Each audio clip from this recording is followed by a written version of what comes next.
Donc c'est parti, ça filme. Hein. Ok. Donc le RCNPC, c'est ça 1 divisé par 1,85, c'est la part des capitaux propres, multiplié par 12%, d'accord, plus la part de la dette. La part de la dette, c'est 0,85 divisé par 1,85, on est d'accord, multiplié par 7%, multiplié par un moins taux. Un moins taux, c'est 67%. Ah oui, alors faites attention, parce que le jour de l'examen, je peux vous donner les mêmes exercices, mais je change les chiffres. Donc, par exemple, au lieu de 67, je mets 70, comme ça. Si quelqu'un a programmé sur sa calculette ou a appris tous les chiffres par cœur, il n'arrivera pas à répondre à l'exercice. D'accord? Je suis un peu pervers quand même. Mais ça peut être, c'est le même exercice, simplement au lieu de 63, je mets 67, je mets 60 ou 52 ou n'importe quoi. D'accord? Donc faites attention à ça. Hein.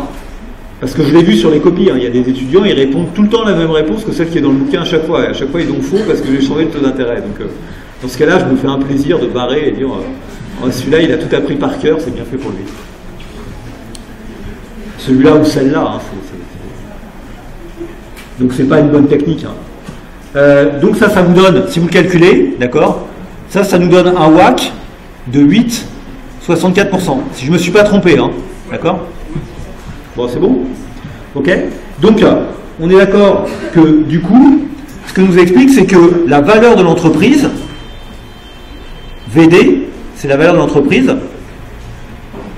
elle doit être égale à quoi? D'après ma formule. Donc là, vous vous rappelez, cette formule, je l'ai démontrée tout à l'heure. Donc, je peux être suffisamment sûr de moi pour dire que ce que je sais, c'est que la valeur de l'entreprise, c'est E0 FTD1 divisé par quoi? Par R CNPC moins G.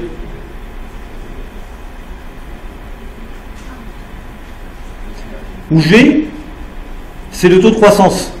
Et c'est bien la question qu'on nous pose. Quel est le taux de croissance constant cohérent avec la valeur de marché actuelle de l'entreprise? Donc c'est ce que je cherche, le G, je ne le connais pas. D'accord? C'est combien la valeur de l'entreprise? En lisant l'énoncé. Non. Ça, c'est sa capitalisation boursière. D'accord? Donc il faut multiplier ça par... Vous connaissez la capitalisation boursière, mais vous connaissez aussi le levier. D'accord? Donc il faut le multiplier par combien? Par 1,85. D'accord? Puisque 220, c'est juste la valeur des capitaux propres. Donc vous avez la dette, et ce qu'on calcule là, c'est la valeur totale de l'entreprise. Donc la valeur, c'est encore un piège de l'exercice, hein, je vous l'accorde. Hein. Comme quoi, des fois, l'exercice sont pas forcément, ils ont des petits pièges comme ça. C'est 220 multiplié par 1,85. 1,85 parce que le levier est de 85%. Ok? C'est bon? Donc on a fini l'exercice. Hein. Enfin, on a fini avec la question en tout cas. Puisque 220 divisé par 1,85, ça me donne combien ça? Ça me donne 407. D'accord? Ça c'est 407. 220 multiplié par 407. Donc finalement, vous trouvez quoi?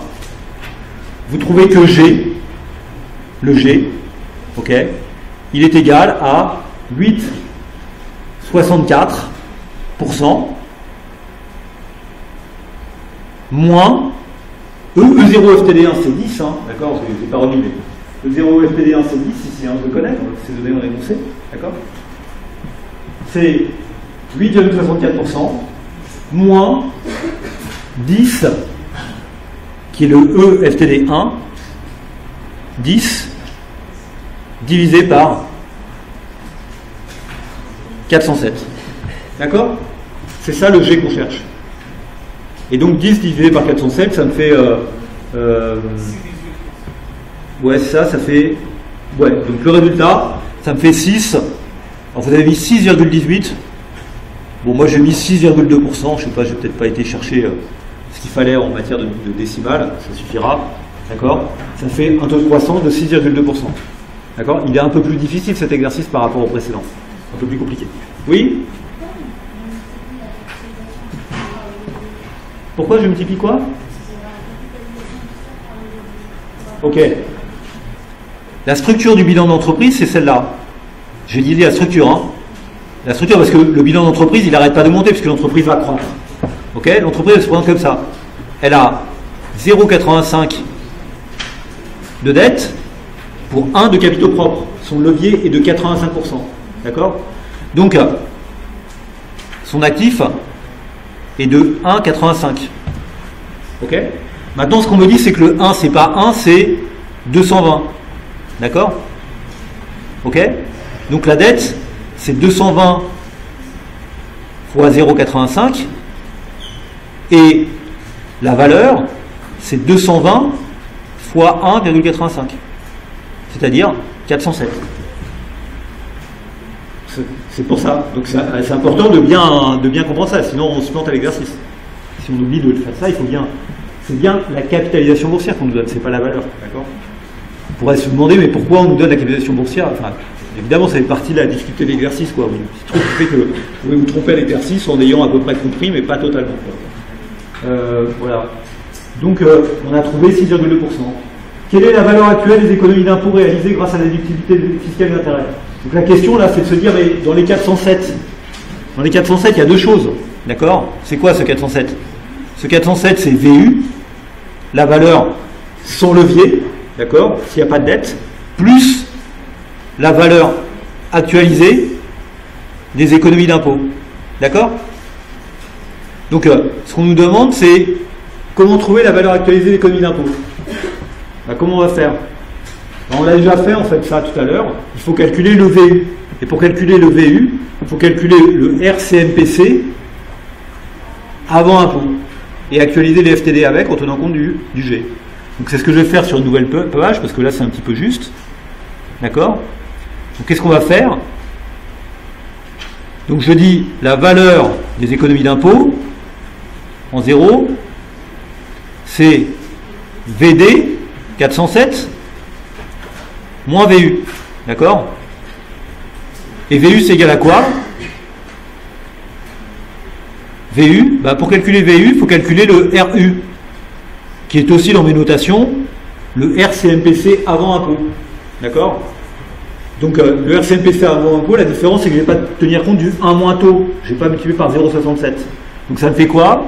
Ça me fait juste le même calcul que tout à l'heure, 1 divisé par 1,85, multiplié par, c'était 12%, c'est ça, hein, je crois. D'accord? Plus 0,85 divisé par 1,85, d'accord? Et cette fois, on le multiplie par le coût de la dette, et la dette c'était quoi? C'est 7%. 7%, d'accord? Et la différence, évidemment, c'est qu'ici, je n'ai pas tenu compte des 67% du 1 moins taux. Et donc, ce RU, il vaut 9,7, c'est ça, hein? Ok, 9,7. Donc, évidemment, il est supérieur au RCMPC, d'accord? Puisqu'il n'incorpore pas l'économie d'impôt. Et donc, le VU, c'est quoi? Le VU, c'est le flux de trésorerie disponible ne dépend pas de la structure de l'entreprise, ne dépend pas de la structure financière, d'accord? Donc lui, il est tout le temps inchangé, droit dans ses bottes, c'est 10 millions, divisé par RU moins G. Parce que le G, il dépend bien sûr c'est le G qui affecte toute l'entreprise, d'accord? Toutes ses recettes, ses investissements, son capital, etc. C'est un taux de croissance permanent de l'entreprise. Donc ça fait 10 divisé par RU, c'est 9,7, moins G, on avait trouvé combien? G 6,2, c'est ça? D'accord? Donc c'est 10 divisé par je sais pas quoi, par 3,5, c'est ça? 3,5 c'est 0,035, donc ça c'est égal à 350.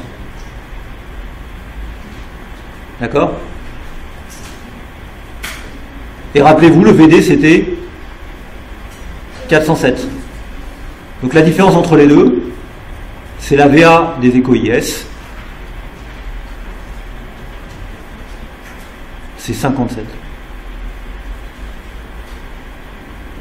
D'accord? Donc le bilan d'entreprise, c'est ça en fait. Hein, c'est, non, le bilan d'entreprise, c'est combien? C'était 220 là, d'accord? 220 Donc ça va être 187. Ok. Et là, vous avez 350 qui est un VU, et vous avez 57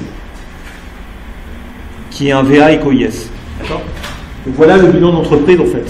Hein, c'est ça le bilan de notre entreprise. À l'instant zéro. C'est le bilan à l'instant zéro. Après, le bilan il va croître au taux de 6,2%. D'accord. Bon. Donc ils sont pas si compliqués que ça, ces exercices en fait. À chaque fois, le truc, c'est juste d'aller dans la bonne direction dès le départ. Et si à chaque fois vous allez dans la bonne direction dès le départ, vous allez avoir une très bonne note à l'examen.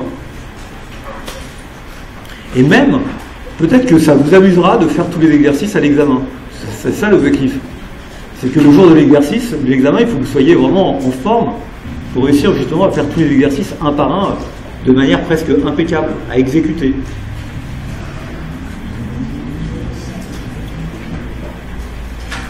C'est un peu comme la natation, le sport, etc. C'est ce genre de choses. C'est pour ça que moi ça me plaît, parce que je cours beaucoup, je fais beaucoup de courses à pied. Et donc je suis un peu dans cette optique-là tout le temps, de dire il suffit de le faire progressivement et c'est juste une question d'entraînement. Donc pour ça il faut s'entraîner, c'est sûr qu'il y a du boulot. Mais après ça marche bien. Oui. Ouais. Je me suis trompé à quelque chose là? Ah bon? Ah bah oui, je sais pas pourquoi j'ai fait ça. Vous voyez? Donc le jour de l'examen, c'est comme ça que je vais pas 20 moi. Je vais trop vite, je fais 1 sur 0,35, je fais 350, je suis vraiment stupide. Donc c'est combien vous dites? 285. Vous voyez, donc vous aurez peut-être 20, je sais pas. D'accord? Donc je me suis trompé. Faut avoir malheur. Alors que j'avais compris le principe, hein, mais donc ça fait combien finalement? 122, c'est pour ça qu'il faut toujours faire preuve d'humilité. Et des fois on manque d'humilité, hein, bien sûr. Donc du coup on modifie ça. Ça c'était juste, hein. Ok. Je me suis trompé. C'est 285 et 122. Ah, ça lui fait beaucoup d'économies d'impôts, hein. Parce que les taux d'intérêt sont hauts, 7%, d'accord.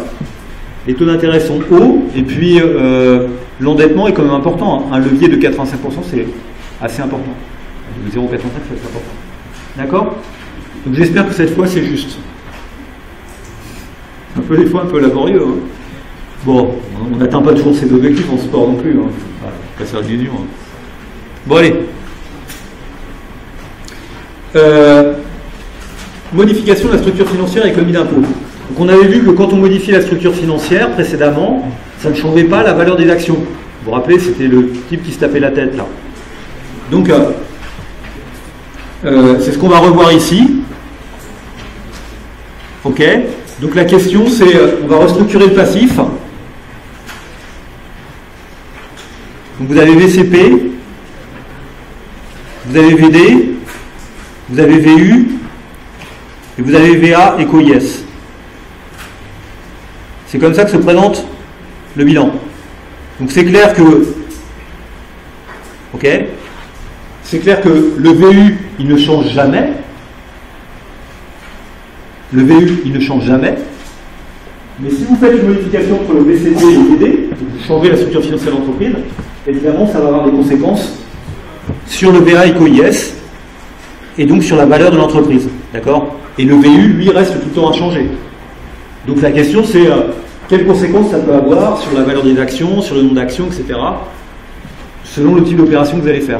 Donc c'est ce qu'on va voir tout de suite. C'est pas très compliqué. Là aussi, il y a beaucoup d'exercices à l'examen sur ce genre de sujet. Ok? Exemple, le cas Micron.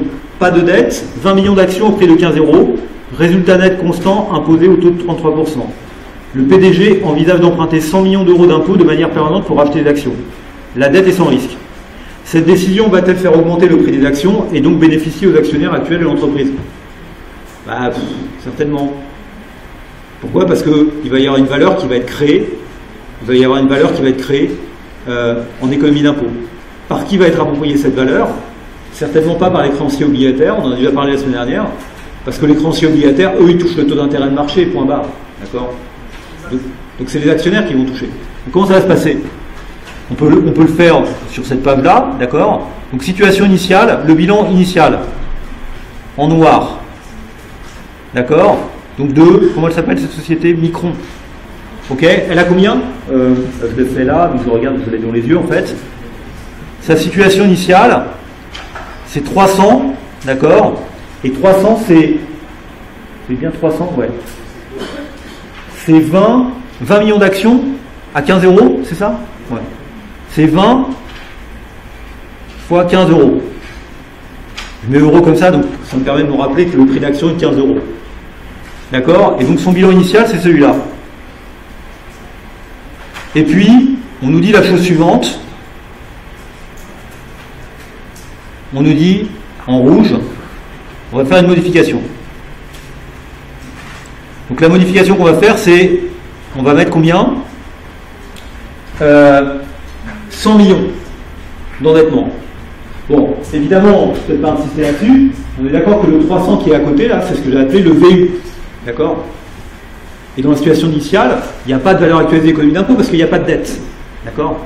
Donc, peut-être que j'ai été un peu rapide à ce moment-là. Ceci est le VU. D'accord? Et dans sa situation initiale, il n'y a pas autre chose à son actif parce qu'il n'y a pas d'économie d'impôt. D'accord? Donc, c'est ça la situation initiale. Ensuite, on nous dit, on va mettre 100 millions de dettes. Ok? Ce que l'on sait, c'est que 100 millions de dettes, le VU, il ne sera pas changé. Ça sera 300 millions. L'entreprise, on nous l'a décrit, je ne vais pas regarder le slide d'avant, mais on nous l'a décrit comme une entreprise comment? Qui est une entreprise qu'on va appeler une entreprise permanente. D'accord? Ok? Donc c'est combien la valeur actualisée d'économie d'impôt?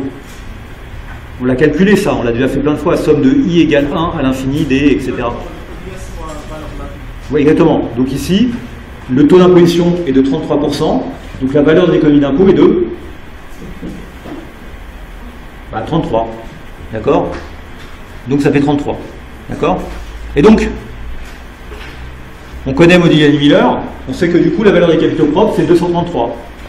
Le problème qu'on nous pose c'est nous dire, mais attendez, c'est combien? Puisque n'oubliez pas qu'avec la dette, ce qu'on va faire c'est qu'on va racheter les actions. D'accord? Donc on va avoir moins d'actions. Ok? Et donc la question c'est combien valent les actions et combien il en reste? Combien il y en a? On peut faire quelques équations en noir, d'accord?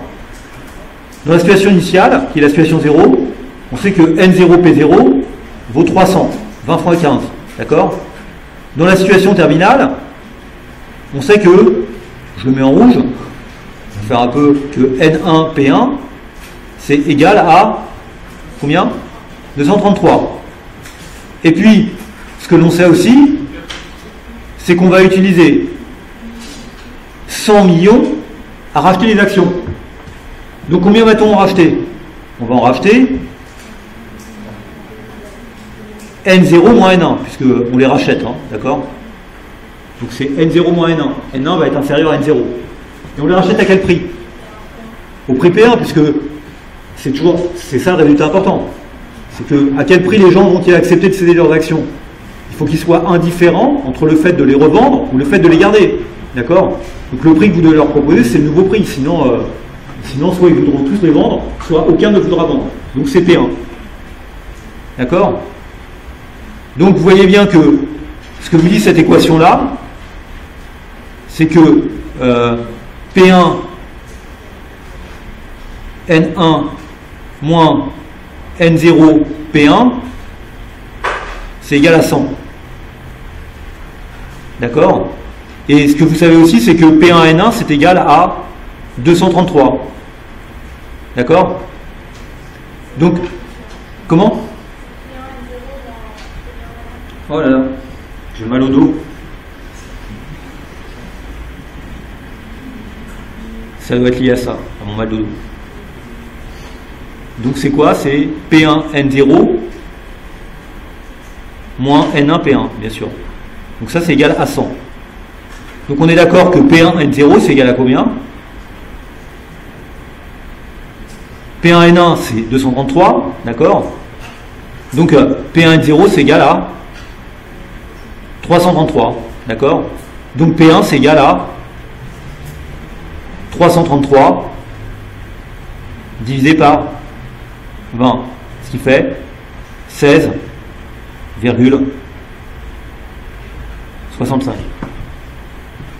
le prix augmente, il passe à 16,65.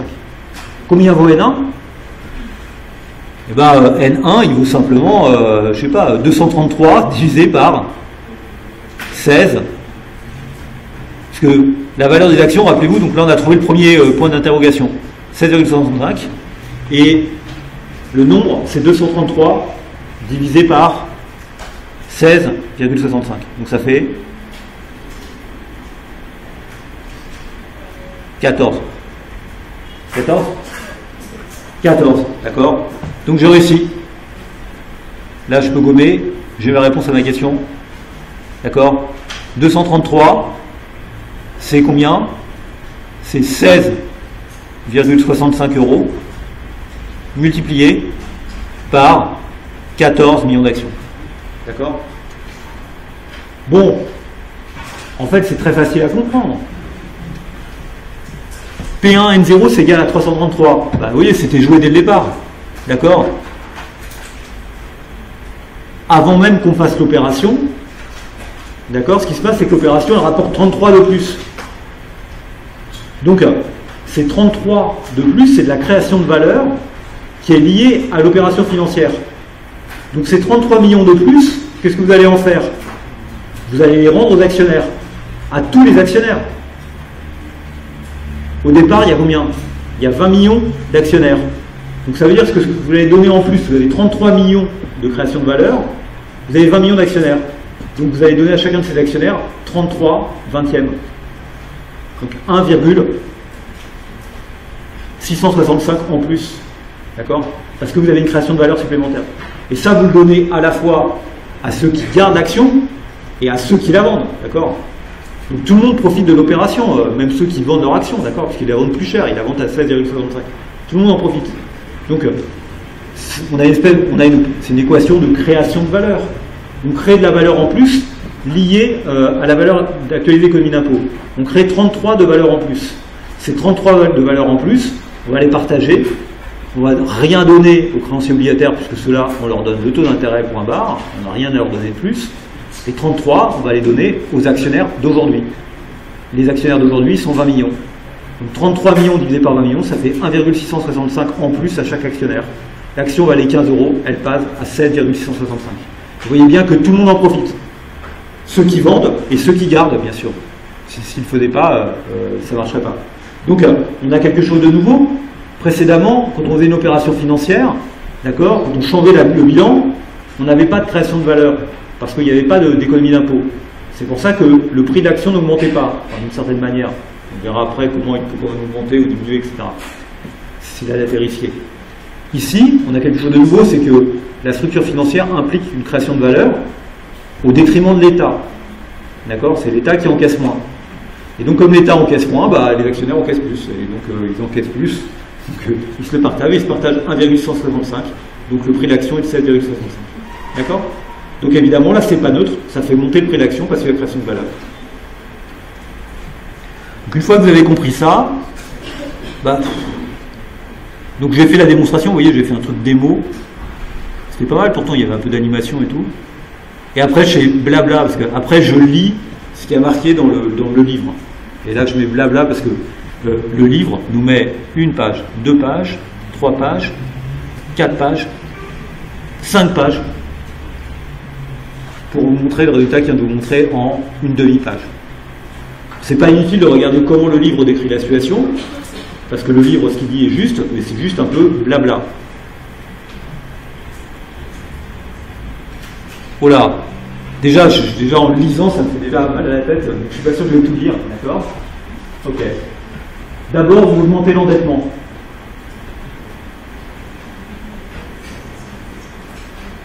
Donc, quand vous augmentez l'endettement, vous voyez, la valeur de l'entreprise, elle augmente de taux ISVD, 333, d'accord? La valeur des capitaux propres est 233. Donc ça, c'est ce qu'on a fait assez rapidement. Donc, au total, les actionnaires reçoivent donc au total 333 millions d'euros, soit un gain de 33 millions par rapport à la situation initiale. C'est ce que j'ai dit. Suivant. Alors suivant, bizarrement, on nous dit, bah, imaginons qu'on rachète les 100 millions d'actions au prix de 15 euros. Évidemment, on sait très bien qu'on ne va pas les racheter au prix de 15 millions, puisqu'on va les racheter au prix de 7,67. Donc évidemment, si vous proposiez 15 millions, personne ne voudrait vendre des actions, d'accord? Donc il y a un truc qui ne va pas. Bon, mais c'est pas grave, je vous propose comme ça. Dans ce cas-là, vous en rachetez 6,67. Le problème, c'est que dans ce cas-là, vous voyez bien que les actions qui restent, leur prix n'est pas de 15 euros, mais de 17,479 €. C'est pour ça que personne n'acceptera de vendre des actions à 15 euros, parce que tout le monde a bien compris que ça allait faire monter les actions à 17,479. Et donc, quelque part, vous n'avez pas racheté les actions assez chères. D'accord? Donc, il existe une opportunité d'arbitrage. Acheter des actions à 15 euros avant le rachat d'actions pour les revendre 17,479 € après. Bah, effectivement, si elle valent 15 euros avant et qu'elle valent 17,479 € après, vous faites une belle plus-value dans ce cas-là, donc c'est une opportunité d'arbitrage. Donc en fait, c'est pas à 15 euros évidemment que les actions vont être achetées, c'est à 16,67. D'accord? C'est bien le calcul que j'ai fait. Mais c'est bien effectivement l'idée d'absence d'opportunité d'arbitrage qui vous dit que le prix auquel vous rachetez, c'est le nouveau prix. D'accord? C'est le prix terminal. Donc quelque part, il vaut mieux d'abord calculer le prix terminal pour en déduire le prix qui va sauter, quoi. C'est exactement ce qu'on a fait. Ok. Donc, voilà. Donc finalement, ils finissent par trouver la solution. En fait, l'augmentation du cours de l'action a commencé avant même que le rachat des actions n'ait commencé. D'accord? La valeur des capitaux propres passe donc de 300 à 333 millions et il y a 20 millions d'actions en circulation. Le prix nouveau d'une action s'établit donc à 333 millions divisé par 20 millions, c'est-à-dire 16,65. Donc ça, on nous dit que N0 P1 c'est égal à 333. C'est ça qu'on nous dit. Hein. D'accord? Donc c'est exactement ce qu'on a fait. C'est la même équation que ce que j'ai fait. D'accord? Donc c'est le résultat. Tous les actionnaires se partagent de manière équitable la valeur créée. Le gain se répartit sur 20 millions d'actions, soit un gain total de 20 millions fois 1,65 €, c'est-à-dire 33 millions. Ok? C'est exactement ce qu'on a fait.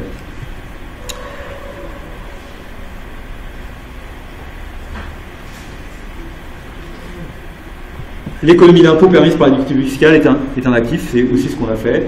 Donc c'est exactement ce qu'on a trouvé. Et donc, finalement, il nous présente quelque chose qui peut être relativement utile, qui consiste en fait à décomposer l'opération en 3 moments, d'accord? Le premier moment, c'est la situation initiale, d'accord? Donc on l'a vu, c'est là, c'est 300-300, d'accord, avec 20-15. Au moment où on annonce l'opération, immédiatement, la valeur se crée, d'accord? Donc ça monte à 333. Et c'est à ce moment-là que l'action monte à 16,65, dès que l'opération est annoncée, d'accord? L'étape 2, c'est on récupère de la dette. Donc dans ce cas-là, ce qui se passe, c'est que la caractéristique, c'est qu'effectivement, on a un actif, on a de la dette qui s'inscrit à l'actif, au passif, au niveau de 100, mais à ce moment-là, on récupère de la trésorerie. On peut inscrire à l'actif. Rappelez-vous, la trésorerie, je vous disais, soit elle fait une déduction de la dette, soit vous l'inscrivez à l'actif. D'accord? Donc dans ce cas-là, le bilan, il gonfle à 433. Et puis après, avec la trésorerie, vous rachetez des actions et vous aboutissez à la situation terminale, qui est celle que j'ai décrite, moi, comme étant la situation terminale. D'accord? Donc on a ces 4 étapes. On y reviendra parce qu'il y a un petit exercice ensuite qui reprend exactement ce fil. Donc on aura l'occasion d'en reparler peut-être tout de suite d'ailleurs. Je ne sais plus à quel moment. Ah bah oui. Bah, on peut faire cet exercice-là, 14h55. J'aimerais bien vous parler du truc là. Bon, on a le temps de faire les exercices. Alors celui-là, CURS. J'aime bien le donner cet exercice. Il n'est pas très très difficile en fait, mais il fait bien le tour du sujet. CURS est actuellement financé par capitaux propres. 20 millions d'actions à un prix de 7,5.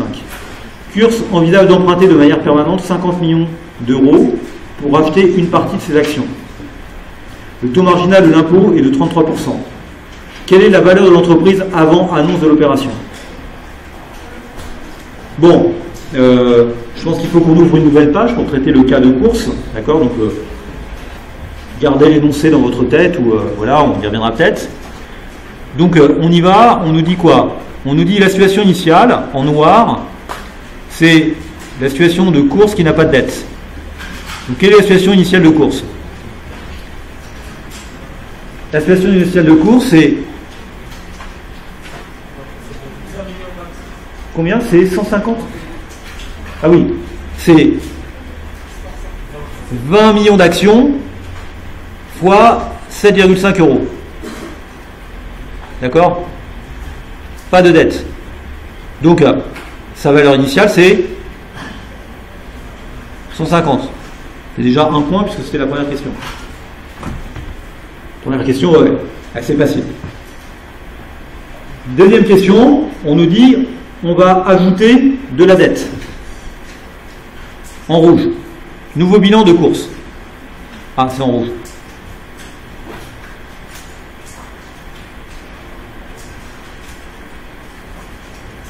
D'accord? On nous dit on va ajouter de la dette. Donc, que va-t-il se passer pour course? Ok. On rajoute 50 de dette. C'est une entreprise permanente. Combien ça crée de valeur?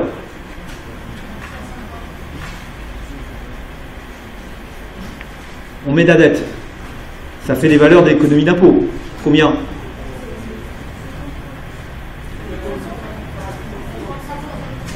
« 20 fois 33%. TVD. D'accord? Donc 20 fois 33%, ça fait... Ah non, c'est combien la dette qu'on a rajoutée? 50 fois 33%, c'est ça, hein? 16,5. D'accord? Ok? Donc le bilan, les 150 ne sont pas modifiés. On est d'accord? Ok? Les 150 ne sont pas modifiés. C'était la valeur, le VU. D'accord? Donc combien vaut course? D'accord? Avant même qu'elle réalise l'opération, elle prend de la dette. Donc en fait, immédiatement, elle ne fait pas immédiatement l'opération, d'accord? Elle lève des capitaux auprès des banques, et donc elle a de la trésorerie. Donc la trésorerie, je le mets à 50 qui est là, d'accord? Donc ça signifie que la valeur des capitaux propres de course est de combien? Avant que l'opération ne soit faite, mais après que la dette ait été émise. C'est de 166,5, d'accord? Donc ce 166,5, c'est avant même que l'opération n'ait été faite. On est d'accord? Là, j'ai inscrit le bilan une fois que la dette a été levée, mais pas encore dépensée. On est OK? Donc ça veut dire que le nombre d'actions est de combien? Parce que je n'ai pas encore fait l'opération. 20, d'accord? Donc, ce qui se passe, c'est qu'on est d'accord que le nouveau prix des actions, P1, c'est égal à 166,5 divisé par 20, c'est-à-dire à 8,325. D'accord? Ça, c'est le nouveau prix des actions. On est OK? Donc, les 166,25, c'est 20 fois 8,325. On est d'accord que ce que gagne le delta P, ce que gagnent les actionnaires, c'est simplement le fait que le gâteau s'est accru de 16,5, d'accord? Il y a une création de valeur fiscale de 16,5, d'accord? Et que ceci se partage parmi 20 millions d'actionnaires. Et donc, chaque actionnaire va gagner 0, combien 825, c'est ça? D'accord? Ok? Euros. Chacun va gagner ça. C'est la plus-value que vous réalisez sur chaque action.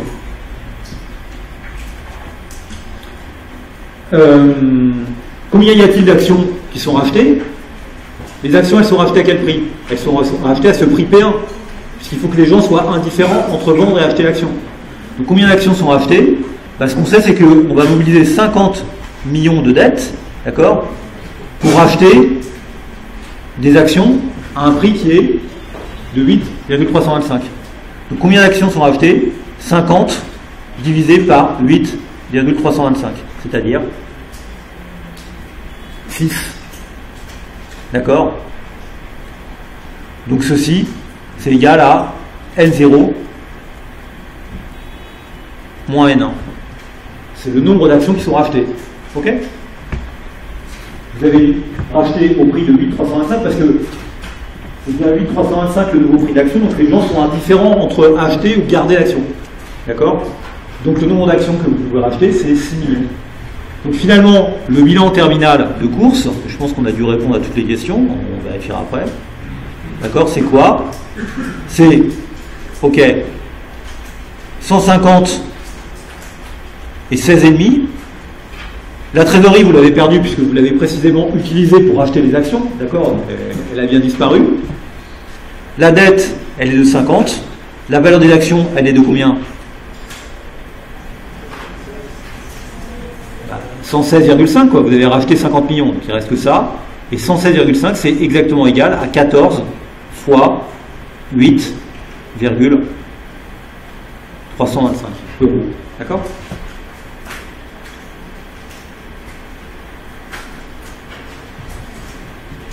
Ok? Donc c'est ça le résultat.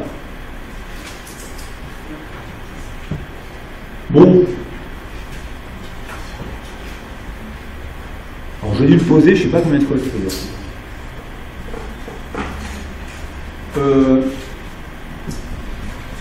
C'était simplement la même chose que le cas micron qu'on vient de faire. D'accord?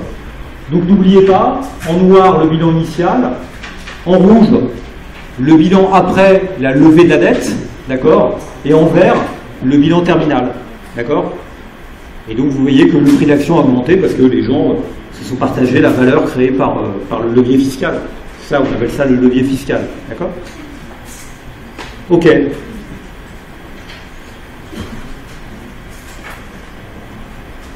Donc on va pouvoir passer à l'exercice d'après. L'exercice d'après c'est le même, mais en plus tordu, ou enfin je sais pas, ou on ne répond pas directement à la question, du coup j'ai moi-même du mal à répondre à l'exercice. Je vais vous montrer l'exercice suivant. L'exercice suivant, c'est rallye. Donc on lui dit, rallye est financé exclusivement par capitaux propres, la valeur de marché de ses actifs est de 25 milliards d'euros, avec 10 milliards d'actions. Les dirigeants veulent emprunter 10 milliards d'euros pour effectuer un rachat d'actions, le taux de marginal d'imposition est de 33%. C'est toujours les mêmes exercices. Hein. Quel serait le prix unitaire de l'action sans endettement? Bon, on sent que ça commence faible, hein. Donc on va peut-être commencer là, en noir, d'accord, situation initiale de rallye. Rallye, actif passif, d'accord, 25 milliards d'euros avec 10 milliards d'actions. Donc 25, c'est en milliards d'euros, c'est égal à 10 fois 2,5. D'accord? Donc la première question qu'on nous pose, la réponse c'est 2,5 puisque le prix unitaire de l'action sans endettement c'est 2,5. D'accord? Des fois la question est super simple, hein. Il y a des moments où on ne peut pas chercher midi à 14h. Quel serait le prix unitaire de l'action sans endettement? C'est 2,5 puisque c'est 25 milliards avec 10 milliards d'actions. Donc dans ce cadre-là, d'accord, le bilan initial c'est ça. Ok? Donc ça c'était la première question. Supposons que l'entreprise offre 2,75 par action lors du rachat. Les actionnaires doivent-ils vendre leurs actions à ce prix? Donc là on nous dit, bon, évidemment, nous quand on regarde ça, on comprend tout de suite que si on doit rajouter 10 milliards, d'accord, comme on est assez rapide, on comprend tout de suite que quand on va rajouter 10 milliards, d'accord, ici, on va créer une survaleur qui est de combien?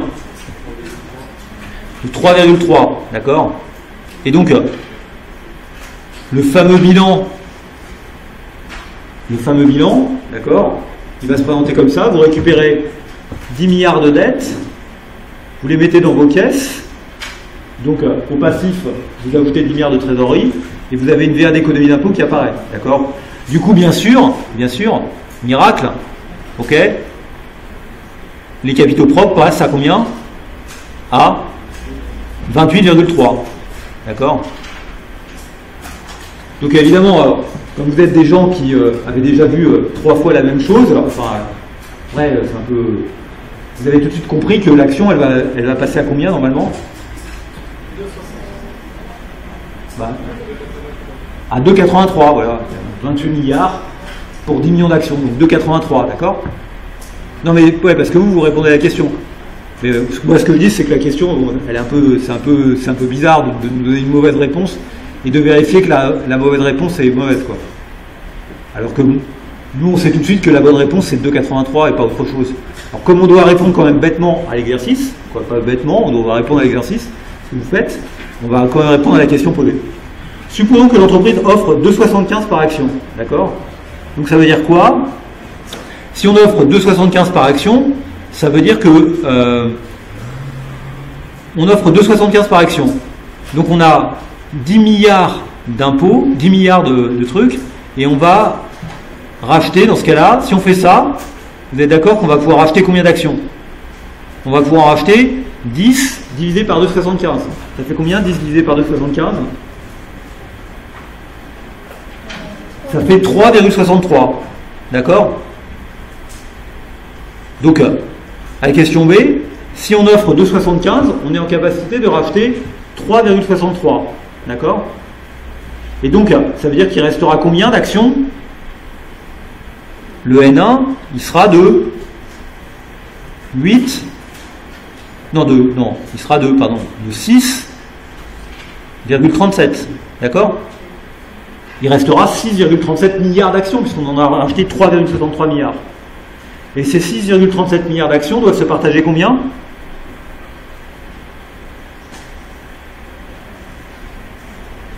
C'est pas totalement indiqué là, on a fait l'opération, donc on a utilisé 10 milliards, donc les 10 milliards sont partis, d'accord? Ça doit être valorisé à 18,3 milliards. Puisque, d'accord, dans le bilan qui est là-haut, après, l'étape suivante, ça consiste à dire, boum, on liquide la trésorerie pour acheter des actions, du coup le 28,3 qui est là, c'est plus un 28,3 qui est là, c'est un combien? C'est un 18,3, d'accord? Parce qu'on a utilisé 10 milliards pour acheter des actions.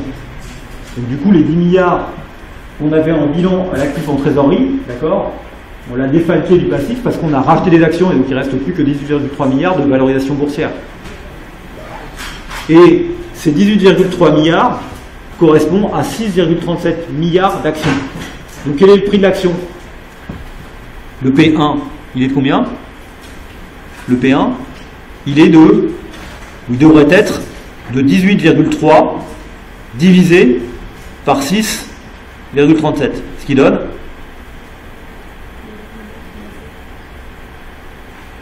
c'est pas 6,37, c'est 6. C'est 6 quoi? Ah bah oui, je me suis encore trompé parce que moi j'ai mis... Non, c'est quoi? Ah oui, c'est ça. C'est ça, si c'est bon. C'est 2,87, c'est ça? Voilà. Donc, non, je me suis pas trompé parce qu'à chaque fois, il faut que je vérifie que j'ai bien 20. Non, mais je suis sûr que moi, j'aurais pas 20. Bon, allez, bien, s'il vous plaît. C'est 2,87 €, d'accord? Où est le problème? Ben, le problème, c'est que qu'il y a une opportunité d'arbitrage, puisqu'il y a des gens qui ont vendu à 2,75 quelque chose qui vaut 2,87, d'accord? Ok? Donc ils sont fait avoir. Il y a bien une opportunité d'arbitrage. Donc évidemment, si les gens sont rationnels, si les investisseurs sont rationnels, s'ils leur proposent 2,75, ils refuseront tous. Personne ne voudra revendre ses actions pour que les actionnaires qui n'ont pas revendu aient 2,87. D'accord? Donc ceci est impossible. C'est une opportunité d'arbitrage. Évidemment parce que 2,75, c'est pas le bon prix. D'accord? Alors après, on nous propose 3 € par action. 3 € par action, on peut le faire en rouge là, d'accord? Je vais le faire de l'autre côté. En fait, je pense qu'une bonne manière de s'entraîner aux exercices, c'est à la fin, c'est de réussir à faire tous les exercices dans la marge.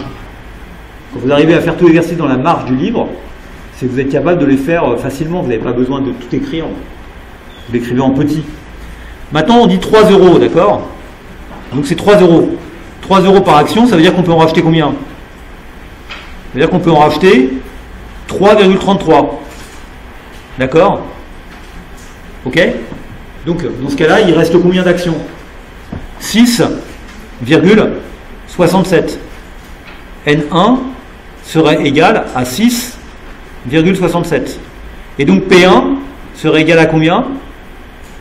Serait égal à 18,3 divisé par 6,67. Ça c'est égal à combien, 18? D'accord? Puisque toujours on sait que ça doit valoir 18,3 par le théorème de Modigliani-Miller. Donc 18,3 divisé par 6,67, ça fait Combien vous dites? 2,74. D'accord? Donc ceci est incohérent puisque d'accord, il y a des gens qui se sont fait racheter leur action 3 euros et puis ceux qui n'ont pas fait racheter leur action, leur action valent que 2,74. Donc cette fois vous avez racheté trop cher. Donc là aussi il y a une opportunité d'arbitrage. Les gens sont maltraités. Ceux qui n'ont pas vendu auraient dû vendre. Donc si vous faites cette offre-là, tout le monde va vouloir vendre. D'accord? Donc finalement, qu'est-ce qu'il aurait fallu faire? Quel est le prix le plus faible que l'entreprise peut proposer à ses actionnaires tout en s'assurant du succès de l'opération? C'est le prix tel que N0P1 est égal à 28,3. Et d'accord? C'est bien ça qu'on avait montré dans nos petites équations. La valeur après l'annonce de l'opération, avant même qu'elle soit faite, c'est ce que j'ai barré, qui était en vert, elle s'est barrée d'un trait rouge, c'est 28,3. Donc P1, le prix, il doit être égal à 28,3 divisé par combien? Par 10. D'accord? Donc le bon prix, c'est 2,83. D'accord? C'est le prix le plus faible que vous pouvez proposer. Si vous proposez au-dessus, tout le monde va vouloir acheter. D'accord? Tout le monde va vouloir vendre. Tous les actionnaires vont vouloir vous revendre leurs actions. Et si vous proposez en dessous, personne ne va vouloir. D'accord? Donc il faut le vendre au prix de 2,83 pour que ça marche. Quel sera dans ce cas le prix d'une action après l'achat? Je ne sais pas pourquoi il pose deux fois la question. C'est 2,83, c'est ce même prix. C'est 2,83, le prix n'est pas modifié. Donc voilà le résultat auquel on a abouti.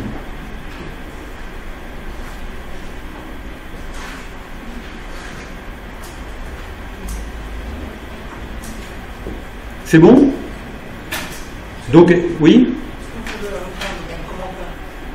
Comment? Alors entendez, le jour d'examen, on ne fait pas de commentaires. Hein, donc vous donnez le résultat, C'est justement pour ça que je ne vais pas faire de commentaires. D'accord? On a vu que j'ai un petit peu du mal à le dire autrement que ce que j'ai déjà montré. C'est-à-dire, j'ai trois équations. N0P0, c'est égal à 25. N1P1, c'est égal à 18,3. D'accord? Ça, situation initiale, situation terminale. Théorème de Moedigl-Miller. Après, vous avez la réalisation de l'opération. La réalisation de l'opération, c'est que vous allez mobiliser 10 milliards, d'accord, pour acheter N0 moins N1 actions au prix P1. D'accord? Donc ça, immédiatement, ça implique que N0P1 soit égal à 28,3, d'où mon résultat. D'accord? Maintenant, on est d'accord que le prix est de 2,83. Si vous proposez un prix plus élevé, tout le monde va vouloir vendre. Tous les actionnaires vont vouloir se faire racheter leur action à un prix supérieur à 2,83. Donc l'entreprise, elle ne sera pas capable de trier. D'accord? Tout le monde va vouloir le faire. Donc, elle sera obligée de mettre en place un rationnement. Enfin, il y a un truc qui ne va pas. C'est pas cohérent. Donc si c'est au-dessus, tout le monde va vouloir vendre. Donc ça n'a pas de sens. Donc le prix va finir par baisser. Et si c'est en dessous, personne ne va vouloir se faire racheter les actions. D'accord? Donc pour que ça marche, et donc ça c'est les questions B et C qui l'ont montré.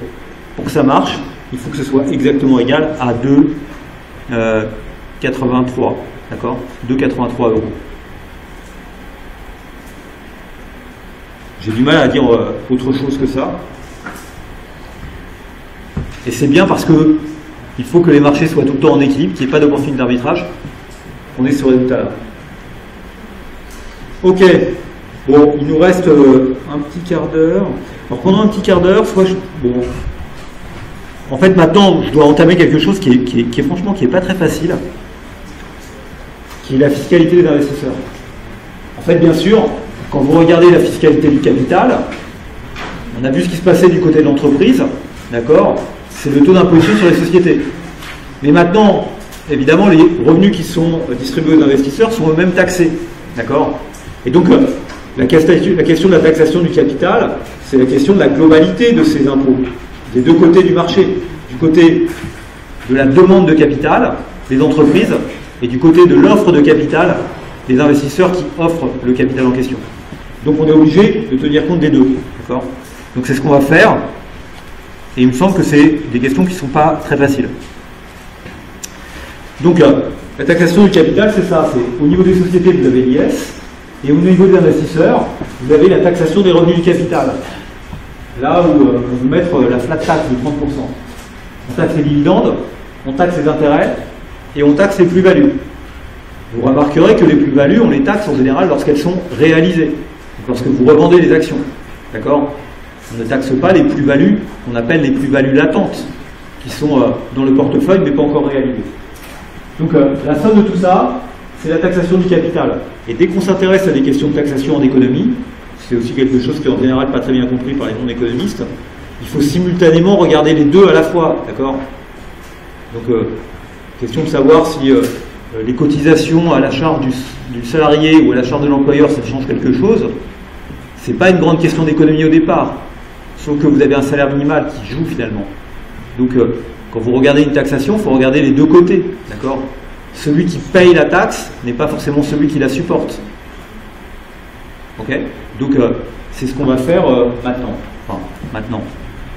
Je ne vais pas en parler longtemps parce que je me donne 2 minutes encore pour en parler, juste pour faire ça. Conséquence de la fiscalité.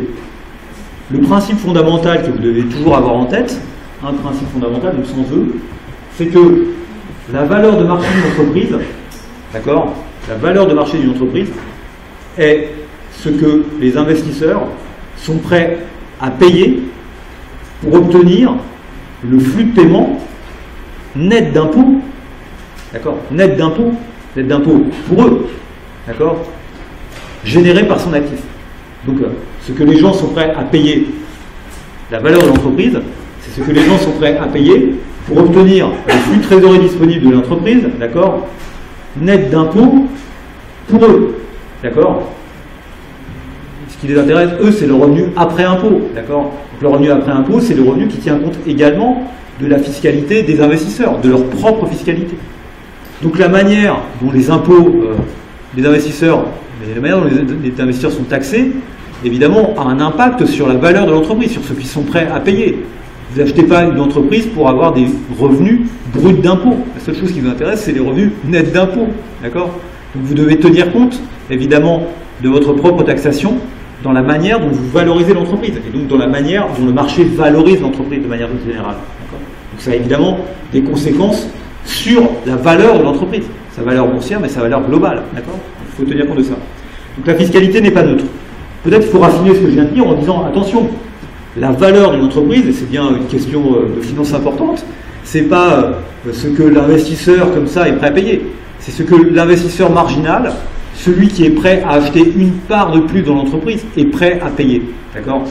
Les actions, elles sont valorisées par rapport aux transactions qui sont effectuées au jour le jour. Elles ne sont pas valorisées globalement comme ça, c'est le flux qui est valorisé. Ok? C'est bien ça. Donc c'est bien ce que l'investisseur marginal, le dernier investisseur qui a acheté l'entreprise, un morceau d'entreprise, était prêt à payer. Donc évidemment, vous voyez bien que l'investisseur marginal, c'est important de savoir qui il est. Est-ce qu'il est beaucoup taxé? Est-ce qu'il est peu taxé? Est-ce que c'est un étranger? Est-ce que c'est pas un étranger? Est-ce que tous les investisseurs sont soumis au même régime fiscal ou pas? Le prix de l'action, il finit par intégrer tout ça. D'accord? Il finit par intégrer tout ça. Donc il y a un unique prix à l'action, il y a une unique valeur, mais pour chacun, la valeur que chacun prête à l'action, qui donne le prix, qui fournit le prix, tient compte de sa propre fiscalité. Donc évidemment, tout ceci, il y a une interaction avec la structure financière de l'entreprise, parce que peut-être que les dividendes, peut-être que les intérêts, peut-être que les plus-values ne sont pas taxés de la même manière, y compris au niveau de l'investisseur. On a déjà vu qu'ils n'étaient pas taxés de la même manière au niveau de l'entreprise. Donc tout ça va jouer ensemble. Donc la fiscalité, elle a quand même très peu de chances d'être neutre sur la structure financière optimale, on est d'accord, puisque c'est un problème complexe qui se pose dans l'entreprise avec l'IS mais aussi par rapport aux investisseurs, selon les différences qu'il y a entre taxation des dividendes et taxation des plus-values et taxation des intérêts. D'accord ? Peut-être que la meilleure chose à voir, c'est de comprendre que l'État, évidemment, c'est une forme d'ayant droit sur les résultats de l'entreprise, ou sur sa capacité à créer de la valeur, et que finalement, le bilan de l'entreprise, vous devriez l'écrire en faisant apparaître ce que l'entreprise doit également à l'État. Ok ? C'est pas le cas. Vous présentez un bilan comptable ou un bilan économique que je vous ai présenté, vous tenez compte de ce que l'entreprise doit à ses créanciers, vous ne tenez pas compte de ce que l'entreprise doit à l'État. Finalement, le fait de raisonner en bilan étendu peut-être pourrait vous faciliter la tâche. Alors, avant de commencer ça, oui, alors je vais vous donner pas mal de chiffres, etc. Bon, ça vous en donnerai, d'accord ? En fait, je voulais vous revenir en arrière et vous parler de 2-3 choses qui n'ont rien à voir avec tout ça. Ah, peut-être, est-ce qu'il y a des exercices à faire pour la semaine prochaine ? Non. Non, il n'y a pas d'exercice à faire pour la semaine prochaine. On a fait pas mal d'exercices aujourd'hui. Ouais, je voulais revenir sur l'histoire de certification, là, puisqu'à un moment, il y avait ça au début du transparent. Et je dois davantage vous informer sur le master.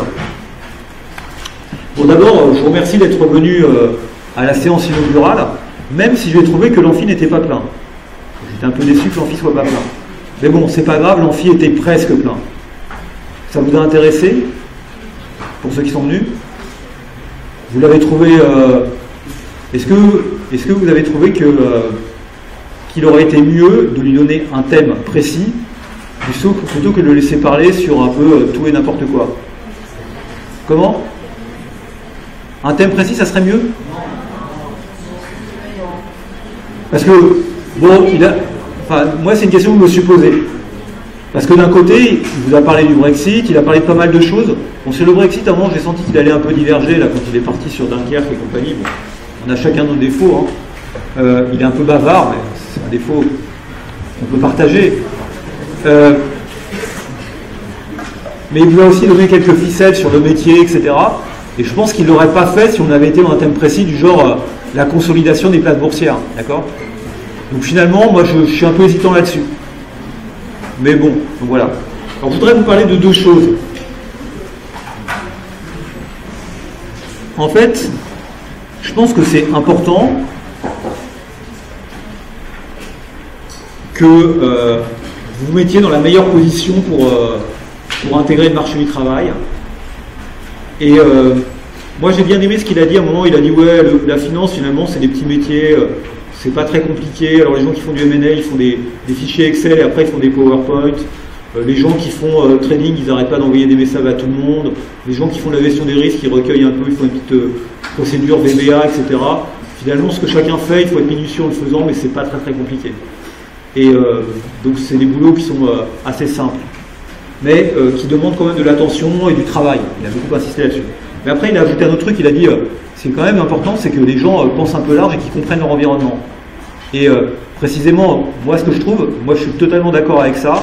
Et quand je rencontre des gens de haut niveau, comme lui, ou comme d'autres, comme les gens que j'apprécie dans le monde de la finance, ceux qui m'intéressent, ils disent très souvent ça. Ils disent très souvent, vous voyez, si vous ne savez pas lever la tête de vos fichiers Excel et de vos PowerPoint, ok, très bien, vous pouvez être un bon technicien, mais ça va vous brider un moment ou un autre. Évidemment, il faut savoir répondre très rapidement à des tonnes de questions que je peux vous poser à des exercices, et ça, c'est le b.a.-ba du métier. Donc, mon cours, il a comme objectif de vous donner ce b.a.-ba. La capacité à raisonner financièrement. Mais le reste, en fait, c'est beaucoup plus compliqué à obtenir. Et le reste, c'est justement parce que vous êtes peut-être des économistes que vous pouvez l'obtenir. Enfin, en tout cas, dépasser un peu ça. Mais évidemment, vous ne pouvez pas vous contenter de voir l'environnement et de ne pas être précis ensuite. Moi, ce que j'essaie de vous donner dans mon cours, c'est plutôt de la précision. Maintenant, pour vous améliorer, je pense que c'est très bien que vous alliez chercher des qualifications un peu à l'extérieur de la fac. Typiquement, l'autorité des marchés financiers impose une certification aux gens qui sont des acteurs sur le marché. Cette certification, il impose au chargé de clientèle de la banque d'en face, d'accord, qui va distribuer du crédit étudiant ou je ne sais quoi, d'accord, comme à des gens qui opèrent sur les marchés. C'est de niveau BTS, BTS+, d'accord. Et d'ailleurs, en BTS de banque, tout le monde passe ces certifications. C'est pas très compliqué. Pour les gens qui sont français, qui parce que je vais faire une différence entre français et étranger après, mais je vais dire pourquoi cette certification, évidemment, elle est spécifique au marché français. Donc je pense que les gens qui sont français, ils ont un peu l'habitude du marché français parce que leurs parents, parce qu'ils ont même un compte en banque. Pour les étrangers, c'est intéressant parce que ça leur permet aussi de capturer du vocabulaire, un peu de réglementation française, et donc ça a aussi son intérêt de ce point de vue-là. C'est la certification AMF. Donc cette certification, moi, je l'ai rendue obligatoire en M2, mais franchement, c'est pas une certification de niveau M2, c'est 20 heures de travail pour la passer. C'est même pas le niveau du code du permis de conduire, d'accord? C'est un peu ça, ok? C'est 20 heures de travail. Et moi, je trouverais bien, je pense que ça serait bien, que vous la passiez, mais tout de suite, quand vous êtes en M1, ça ne sert à rien d'attendre le M2. Parce que si vous la passez tout de suite, ça vous donnera une de CV en plus sur le CV. Ça vous permettra donc de trouver plus facilement un stage. Ça montrera aussi aux gens, même si vous n'en avez pas besoin quand vous cherchez un stage, que vous êtes investi, motivé, etc. D'accord? Et donc moi, j'ai plutôt envie de vous dire, mais essayez de la passer. Comment la passer? Ben, en fait, je ne vais pas vous la payer. Enfin, ouais, je ne la paye pas. D'accord? Le coût de la certification, c'est entre 70 et 100 euros. C'est fait par des organismes privés. L'ASFAF, le CFPB, le CFPB sur formation pour une bancaire, ou Barchen. Il se trouve que moi j'aime bien Barchen, mais ça m'arrive aussi de travailler avec les autres. Barchen, d'accord, si vous allez sur leur site, là je mets l'adresse, vous allez voir, ils vous proposent des formations en ligne, tout est en ligne, où vous pouvez passer la certification et la passer dans leurs locaux. Après, vous êtes certifié. J'avais vu l'année dernière, mais il faut que je les recontacte. Le coût, il va de 78 euros à 105 euros, parce que Paris 1 est institution partenaire. Je revois avec, on est institution partenaire, donc il y a une petite. 78 euros, c'est sans le livre, et 105 euros, c'est avec le livre. Je pense que vous n'avez pas besoin du livre. Le livre, vous pouvez faire, c'est un peu comme le code. Hein, si vous faites plein de séries de diapos, à la fin, vous savez répondre à toutes les questions. Je trouve que c'est intelligent de le faire dès maintenant pour vous, parce qu'encore une fois, ça vous donne plus de chances aussi pour trouver un stage. Donc ceux qui sont intéressés, dites-le moi, à la limite c'est même pas la peine de me le dire, d'accord? Vous allez sur le site de Barchen, il faut que je revoie avec la personne de Barchen pour voir si elle a bien indiqué qu'on était institution partenaire. Je lui avais téléphoné l'année dernière, je ne sais pas si elle l'a modifié ou pas sur le site, mais en tout cas vous avez bien droit au prix le moins élevé. Je ne vais pas revérifier le prix, hein. Ils ont peut-être augmenté le prix par rapport à la dernière, je ne pense pas qu'ils aient augmenté le prix, mais je pense que c'est important de le faire. Autre élément dans le même genre, mais qui est cette fois plus sérieux, le master est partenaire avec le CFA. Le CFA, c'est une certification internationale, c'est pas du tout le même niveau. C'est 200 heures de travail pour le level 1. C'est en anglais, ça se passe 2 fois par an, d'accord? Et les étrangers sont très friands de ce type de certification. Anglo-saxonne, les anglo-saxons, en Asie, ça se développe également énormément, d'accord? Et c'est quelque chose qui est très reconnu internationalement. Donc moi je pousse les étudiants à le faire, à passer le level 1 et le level 2. Les level 1 correspondent à un niveau qui est un niveau master 1 pour moi. Un bon niveau master 1, de gens qui sont capables et rapides. En gros, il y a des gens dans le master 2 qui, à la fin du master 2, passent le level 2. Il n'y en a pas beaucoup, d'accord? Parce qu'il faut avoir le temps, ça prend 200 heures. 200 heures de travail, c'est beaucoup, 200 heures de travail, 5 fois 40. 5 semaines à 40 heures par semaine, à temps plein, d'accord, à regarder des trucs qui ne sont pas hyper réjouissants, hein, c'est pas jouer à des vidéos. Donc c'est assez difficile. C'est beaucoup plus cher si vous inscrivez en privé, d'accord. L'inscription c'est 1000 US dollars, d'accord, le taux de réussite n'est pas de 100%. Pour décembre, c'est déjà terminé, la session a lieu au mois de décembre, c'est le 2 décembre. Donc si vous visiez quelque chose, ça serait de le passer en juin 2018, d'accord. Dans ce cas-là, faites attention parce que il y a des coûts qui dépendent du moment où vous inscrivez. Okay, des coûts qui dépendent du moment où vous inscrivez. Allez voir le site du CFA, regardez ce que c'est, renseignez-vous. Au niveau du M2, on a des bourses qui aident les étudiants à payer le CFA. Donc au lieu de payer 1000 $, ils payent 300 $, d'accord. Ils payent 300 $. Mais les bourses, j'en ai 10 là, cette année, l'année prochaine j'en aurai que 8. Ce que je veux dire, c'est que j'en ai pas beaucoup, et donc je le réserve aux étudiants de M2. Et notamment à ceux qui auraient déjà eu le level 1 et qui voudraient passer le level 2 en M2. Alors qu'ils sont dans une étape plutôt... Donc je n'ai pas comme politique, et d'ailleurs le CFA, ça serait contraire un peu à l'accord que j'ai avec eux, de distribuer des bourses pour vous pour le M1. Donc, je suis bien conscient du fait que c'est relativement cher, 1000 US dollars. Hein, d'accord. Quand vous avez la bourse, vous payez 300 US dollars à la place de 1000. Le temps d'effort est de 200 heures, d'accord, et on a mis en place des cours, des sessions de cours au niveau du M2, 36 heures en l'occurrence, pour aider les étudiants à réviser. Donc aujourd'hui, ces cours, il y en a déjà qui ont commencé d'ailleurs, c'est le lundi soir, de 18h30 à 21h30. Ils sont ouverts au M2, qu'ils aient la bourse ou qu'ils n'aient pas la bourse. Mais si vous voulez aller à ces cours parce que vous inscrivez au Level 1 pour juin, d'accord, vous pouvez aller à ces cours, d'accord. Vous me demandez, vous y allez, il n'y a pas de problème. Donc je ne vous offre pas le coût de la certification. Mais s'il y a des gens qui sont intéressés pour le passer, ils peuvent très bien aussi aller assister aux cours, ce qui les aidera. Ça ne suffira pas, puisque j'ai dit que c'était 200 heures de travail. Donc les cours, c'est 18h ou 20h. Et ça vous permet de voir comment ça se passe. Et donc ça vous aide aussi d'être avec des gens qui le passent également. Il y a un côté un peu de challenge dans le truc. D'accord ? Chaque année, je récupère 3 ou 4 étudiants dans le M2 qui ont déjà le Level 1. J'ai indiqué au CFA que je considérais que tout étudiant ayant validé, pour vous motiver davantage, mais c'est pas ça qu'il faut voir comme motivation, mais tous les gens qui sont dans le M1 ou qui ont validé 60 SCTF de M1 et qui ont le Level 1, je les prends automatiquement dans le Master Banque Finance, par exemple. Dans le Master Banque Finance. Puisque c'est le Master Banque Finance qui est associé au CFA. Ce n'est pas les autres branches du Master. D'accord ? Je les prends automatiquement. Donc ça vous ouvre la porte du Master Banque Finance. Bon, c'est quand même beaucoup d'efforts. C'est difficile de passer le Level 1. Je vous dis, chaque année, j'ai 3 ou 4 étudiants qui le passent et qui l'ont déjà en arrivant en M2. Ou certains là qui vont le passer au mois de décembre. C'est-à-dire que c'est des gens qui ont commencé à réviser, pas au mois de septembre, ils ont commencé à réviser dès le mois de mai. Vous pouvez aussi y penser l'année prochaine, pour le mois de décembre l'année prochaine. C'est une opération de longue haleine. Mais si vous voulez travailler en finance de marché, si vous voulez avoir une carrière internationale, si vous voulez sortir de la masse, c'est pas ça, mais voilà, je pense que c'est quelque chose sur lequel vous devez réfléchir également à côté du M1, et je sais que vous avez déjà du travail. Donc, il ne faut pas non plus penser que tout ça, vous pouvez le faire en claquant des doigts et machin. Non, c'est beaucoup d'investissement, en sachant qu'à côté, vous devez aussi penser à faire des stages. Mais regardez, si vous avez une stratégie de césure, par exemple, vous pouvez très bien en césure faire un stage de 6 mois et consacrer un peu de temps également à travailler le CFA pour que quand vous arriviez en M2 un an après, d'accord, vous ayez déjà le Level 1 et passer le Level 2 en même temps que le M2. Dans ce cas-là, vous êtes bankable, quoi. D'accord ? Sur un CV, évidemment, ça vous ouvre des portes de faire ça.